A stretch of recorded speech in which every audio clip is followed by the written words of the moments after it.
reikia šiek tiek patvarkyti šitą marsą.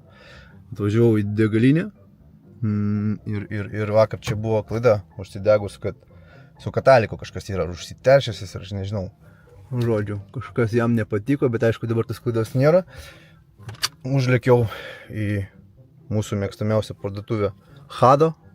Paėmiau tokią priemonę, čia būtent skirtas benzininiam motoram, katalizatoriaus valymui ir saugumui, taip apsaugai.